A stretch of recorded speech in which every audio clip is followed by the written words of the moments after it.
ማርያምዬ እናቴ አንቺ ካለሽ አልፈራም።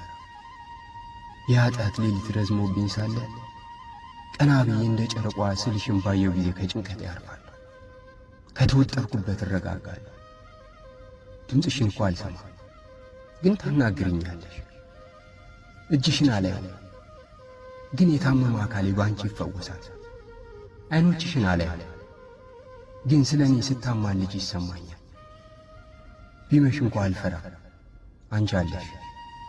በአንቺ ጨለማውን ዓለም አልፋለሁ፣ የመከራ ባሕርን እቀስፋለሁ፣ የአራዊት ድንፋታ እታገሳለሁ። ምክንያቱም አንቺ ስትኖር የፍርሃት ሸክላ ይሰበራል፣ የሞት አበጋዞች ይሸሻሉ። አንቺ ካለሽ እኮ እጽናናለሁ። የልብ ርደት የነፍስም ጽልመት ይርቀኛል። አንቺ ካለሽ ጠላት ነፍሴን ማን ያድንሻል ብሎ አይፎካከርም። የሚጠባበቁልኝ ሁሉ ያኔ ያፍራሉ። እሳት እንደ ገባ ተባይ ይተናሉ። አንቺ ስትኖሪ እኮ ነፍሴ ዓለሟን ታገኛለች። የኔ ማርያም፣ የኔ አዛኝቷ